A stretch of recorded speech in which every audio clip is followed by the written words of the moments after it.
आपको सीधे छत्तीसगढ़ के रायपुर लेकर चलते हैं। मुख्यमंत्री भूपेश बघेल क्या कुछ कह रहे हैं, सीधे आपको सुनवाते हैं। श्री खोबरागढ़े जी और समस्त मंच में उपस्थित साथियों, उपस्थित देवियों, सज्जनों, युवा साथियों, प्यारे बच्चों और पत्रकार साथियों, बाबा साहब अंबेडकर की जयंती आज पूरे देश भर में हर्ष उल्लास के साथ मनाया जा रहा है।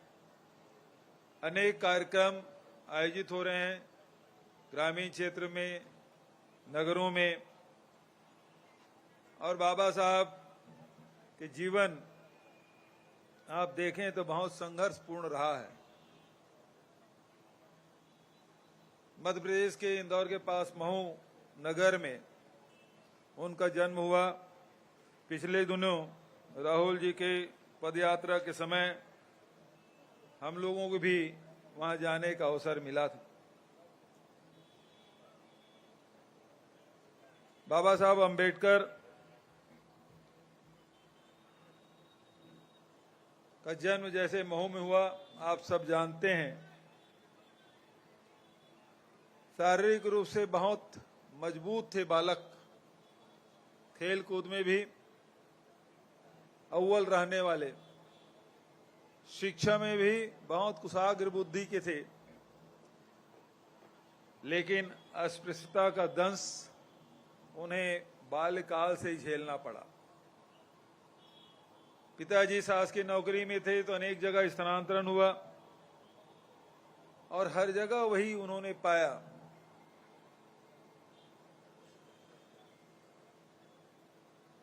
धीरे धीरे आगे बढ़ते गए और पूरे देखा कि भारतीय समाज में जो सबसे बड़ी कमजोरी है वो अस्पृश्यता की है। इसके लिए वो आवाज लगातार उठाते रहे।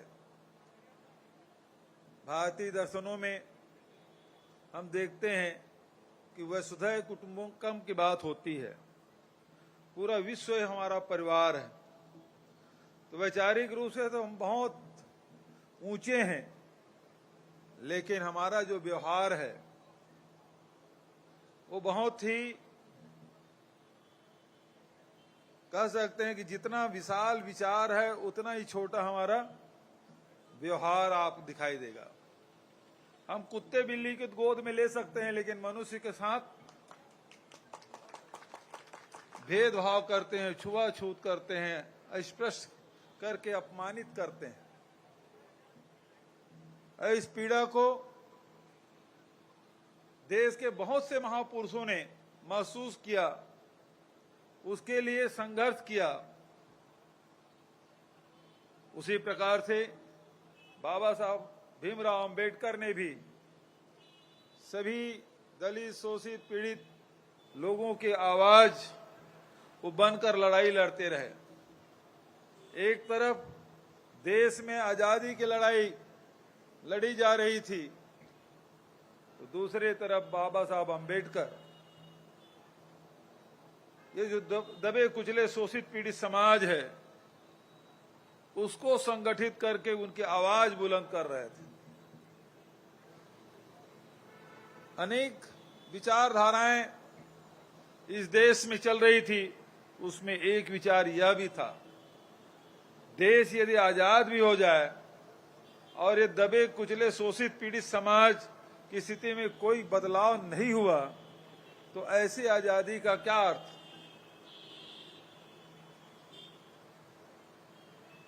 कुछ लोग जो ये कहते थे ये सामाजिक जो हमारी व्यवस्था है उसको तो हम बाद में भी दुरुस्त कर सकते हैं, लेकिन पहले अंग्रेज को यहां से भगाओ। ये विचारधाराएं समानांतर चलती रही। देश आजाद हुआ, उसके पहले पूना पैक्ट जो हुआ उसमें बहुत सारी बातें कही जाती थी महात्मा गांधी और अंबेडकर के संबंधों के बारे में, लेकिन देश आजाद हुआ, नेहरू जी प्रधानमंत्री बने और महात्मा गांधी ने नेहरू जी के बुला के कहा कि कानून मंत्री यदि किसी को बनाना है तो बाबा साहब भीमराव अंबेडकर को बनाना है। संविधान सभा की गठन किया गया और उसके अध्यक्ष किसी को बनाना है तो बाबा साहब भीमराव अंबेडकर को बनाना। और उन्होंने जो संविधान बनाया, उसके अध्यक्षता में जो संविधान बना, आज 135 करोड़ की आबादी वाले देश के लोगों की सबसे बड़ी ताकत वही है। जो हमें संविधान में मिला हुआ है, हमको अधिकार मिले हैं, वही हमको अधिकार देता है। लेकिन बाबा साहब भीमराव अंबेडकर ने संविधान सभा के आखिरी वक्तव्य में उन्होंने कहा, संविधान कितना भी अच्छा हो, लेकिन उसको लागू करने वाला व्यक्ति के ऊपर निर्भर करता है कि संविधान का उपयोग किस प्रकार से होगा। आज की स्थिति क्या है? जो संविधान हमारे हितों की रक्षा करती है, आज वही संविधान खतरे में है। संविधान के द्वारा दिए गए अधिकार को संविधान के साथ छेड़छाड़, संवैधानिक व्यवस्थाओं को कमजोर करने की कोशिशें लगातार हो रही है। तो संविधान बचेगा तो हम सब बचेंगे। लोकतंत्र है इस संविधान के कारण से। यदि ये संविधान नहीं बचेगा तो हम सब खतरे में पड़ जाएंगे। चाहे वो अनुसूचित जाति हो, जनजाति हो, पिछड़े वर्ग के हो, चाहे वो महिलाएं हो, युवा हो, चाहे अल्पसंख्यक हो, कोई भी वर्ग हो, यही संविधान आपको अधिकार संपन्न बनाती है। आदरणीय साथियों, केवल संविधान की बात नहीं, केवल कानून की बात नहीं, बल्कि बाबा साहब अंबेडकर ने समाज की संरचना, समाज में बदलाव लाने की भी प्रयास किया। हजारों की तादाद में नागपुर में, लाखों की तादाद में महार समाज के लोग जाके बौद्ध धर्म ग्रहण किया। नवबौद्ध जो बने, भारत में तो बुद्ध के दर्शन तो थे, लेकिन बौद्धिस्ट नहीं थे। लेकिन नवबौद्ध बाबा साहब अंबेडकर ने बनाया।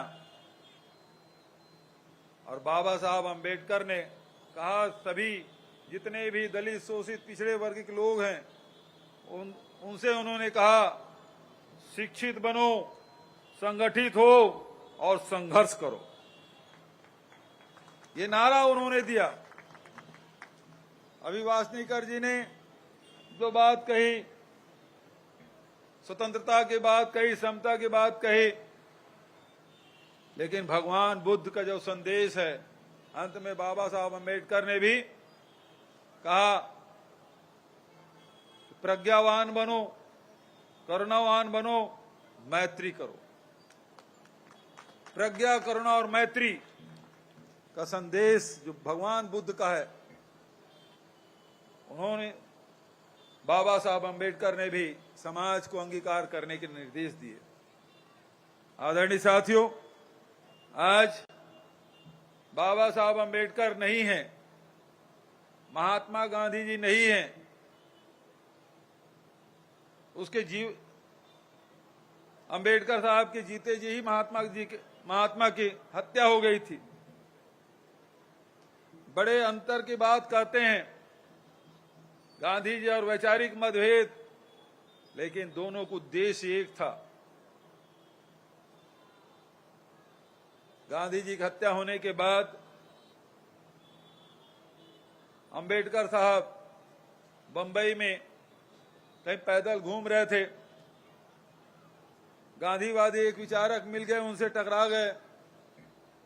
उन्होंने अपनी दूसरी शादी होने की सूचना उन्हें दी और सड़क पार कर गए। फिर उन्हें कुछ याद आया, वो फिर वापस आए और उस गांधीवादी व्यक्ति से कहा उन्होंने, यदि आज बापू जीवित होते तो बहुत खुश होते। ये उनके संबंध थे। आदरणीय साथियों, अंबेडकर जैसे व्यक्ति कोई हर शहर हर गांव में पैदा नहीं हो सकता। सदियों में एक आध बार कोई अंबेडकर जैसे व्यक्ति पैदा होता है, सैकड़ों सालों में।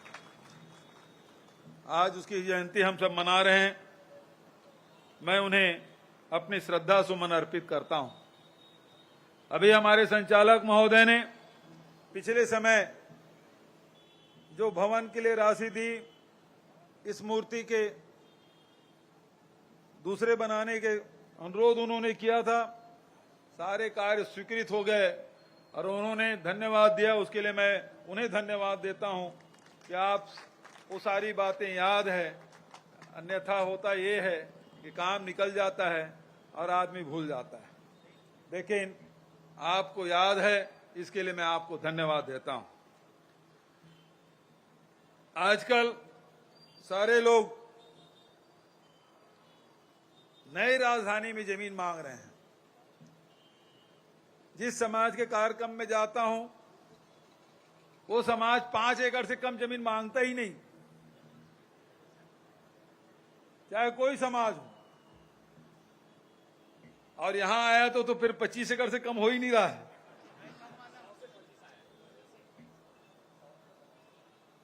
वासनीकर जी प्रशासनिक सेवा में थे, कमिश्नर के रूप में रिटायर हुए। उनको मालूम है एनआरडीए वो व्यवसायिक संगठन है। आपको जितनी जमीन चाहिए पैसा दीजिए, ले लीजिए, अन्यथा शासकीय भूमि देख लीजिए। और उसके लिए भी हमने नीति बना ली है। जो अनुसूचित जाति, जनजाति, पिछड़े वर्ग के लोगों को 10% में आपको भूखंड उपलब्ध कराया जाएगा। जो अपर क्लास के हैं उसको 15%। तो सबके लिए व्यवस्था हमने कर दी है। और आपको पहले जमीन चिन्हांकित कर लीजिए। राजस्व विभाग में आप अधिकारी थे, उसकी प्रक्रिया का आप जानते हैं। उतनी जमीन आपको जहां उपलब्ध मिले वो ले लीजिए। एनआरडीए में तो आपको एनआरडीए के अधिकारियों से बात कर लीजिए और जितना पैसा जमा कर सकते कर ली, उतना जमीन ले लीजिए। अन्यथा शासकीय भूमि देख लीजिए, जितना जमीन लेना है। हमने किसी को मना नहीं किया। राशि जमा कर रहे हैं, रजिस्ट्री करा रहे हैं और रजिस्ट्री होने के बाद समाज को भवन बनाने के लिए पैसा दे रहे हैं। तो आपसे भी आग्रह कि भाई जितनी जमीन आप, जितना समाज के लोग मांग रहे हैं, मैं हिसाब लगा रहा तो उतनी जमीन तो बची नहीं है नई राजधानी में। और ऊपर से आप 50-100 एकड़ की बात कर रहे हैं। और जो जिस उद्देश्य के लिए कर रहे हैं उसके लिए मैं आपको बताना चाहता हूं। अनुसूचित जाति के लिए 200 सीटर हॉस्टल और वहां ट्रेनिंग के लिए व्यवस्था की जाएगी, कोचिंग की व्यवस्था की जाएगी। इसकी हमने घोषणा की है। गुरु घासीदास जी का भी संग्रहालय बनाने की घोषणा हमने की है। शहीद वीर नारायण सिंह जी के स्मारक, उसका काम चल रहा है। और विश्व स्तरीय, अभी स्वामी आत्मानंद अंग्रेजी स्कूल तो सभी ब्लॉकों में हमने खोला। विश्व स्तरीय स्कूल, बोर्डिंग स्कूल हम नई राजधानी में शासन की ओर से बना रहे हैं। तो शिक्षा हम तो निःशुल्क करा ही रहे हैं। आपको यदि कहीं चाहिए 100 एकड़, 50 एकड़, 25 एकड़, मैं नहीं समझता अब किसी गांव में भी मिलेगी इतना जमीन।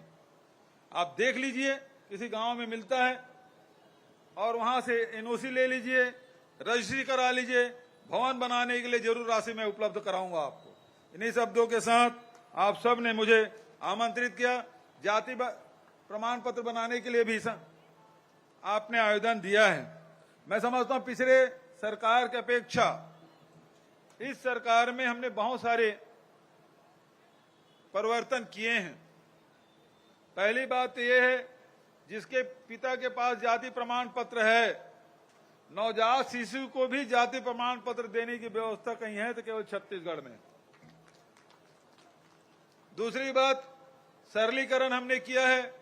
ग्रामीण क्षेत्र में यदि आपके पास 50 साल का रिकॉर्ड नहीं है तो ग्राम सभा से आप अनुमोदित करा लीजिए। शहर है तो शहर में चाहे नगर निगम हो, नगर पालिका, नगर पंचायत हो, सामान्य सभा में आप प्रस्ताव पारित करा लीजिए, मिल जाएगा। लेकिन एफिडेविट के आधार पे आप जाति प्रमाण पत्र मांगे तो ये अभी कम से कम स्वीकार नहीं है। क्यों स्वीकार नहीं है? कि आज बहुत सारे ऐसे लोग हैं जो फर्जी जाति प्रमाण पत्र बना के नौकरी कर रहे हैं और नौकरी करने के बाद उसके छानबीन शिकायत होती है, छानबीन समिति बनी है जिसके बारे में आपको जानकारी है। छानबीन समिति जांच करके रिपोर्ट शासन को दे देती है, उस पर कार्रवाई होती है और दूसरे दिन जाके स्टे ले लेते हैं और स्टे के बाद कोई सुनवाई नहीं होती। आप लोगों से मैं कहना चाहूंगा, एक public interest litigation high court में लगाइए कि इतने दिन से रुका हुआ है, इतने प्रकरण हैं, इसमें सुनवाई क्यों नहीं हो रही है? तो जो काम आप मुझे बता रहे हैं उससे बेहतर यह है कि उसमें यदि कार्रवाई हो। फर्जी जाति प्रमाण पत्र में हाई कोर्ट में जितना रुका हुआ है, यदि वही निराकृत हो जाए तो कोई फर्जी जाति प्रमाण पत्र बना के नौकरी करने की हिम्मत नहीं करेगा। दूसरी बात, भर्तियां रुकी हुई है। हम तो चाहते हैं भर्ती हो, लेकिन पिछले समय हुआ था हाई कोर्ट में जो केस चल रहा था, स्टे था, उसको वेकेट कर दिया। मध्य प्रदेश के जो नियम है वो लागू हो गए। उस स्थिति में बहुत सारे वर्ग के लोगों के अहित हो रहा था। विधानसभा में विशेष सत्र बुला के हमने आरक्षण बिल को पारित किया और 2 दिसंबर को ही राज्यपाल को सौंप दिया था। राजभवन में हमारे मंत्रीगण गए थे और 2 दिसंबर से लेके आज 14 अप्रैल हो गया, लेकिन आज तक के न उसमें हस्ताक्षर हो रहे हैं, न वापस किया जा रहा है। तो ये जो संविधान में जो राज्यपाल को जो अधिकार मिला है, इसके बारे में तब वो नहीं सोचा गया होगा उस समय कि राज्यपाल इस प्रकार से सार्वजनिक हित के बच्चों के भविष्य के साथ खिलवाड़ होगा। उस समय संविधान बनाने वाले शायद नहीं सोचे थे कि यदि हम राज्यपाल को इतना अधिकार दे देंगे वो कब तक के रोके रखें, इसको कोई सीमा नहीं है। आज 4-4 महीने हो गया, 5 महीने हो गया, हमारे बच्चों की भर्ती नहीं हो रही है। अभी मेडिकल कॉलेज, इंजीनियरिंग कॉलेज सबकी भर्ती होना है, नीट की परीक्षा का आयोजन करना है और ऐसे में यदि आरक्षण बिल लागू नहीं होगा तो बच्चों की पढ़ाई से लेके नौकरी में भर्ती तक के सभी प्रभावित हो रहा है। तो ये जो मांग है, वासनीकर जी आप मुझे सुनाए हैं, मैंने तो अपना काम कर दिया है। बगल में राजभवन है, वहां जाकर आप बोलिए तो शायद आप लोगों को बोलने से राजभवन में कुछ फाइल आगे सरकेगी। यदि सरक जाती है तो निश्चित रूप से प्रदेश के युवाओं को लाभ मिलेगा। इन्हीं शब्दों के साथ अपनी धन्यवाद। जय हिंद, जय छत्तीसगढ़, जय भीम।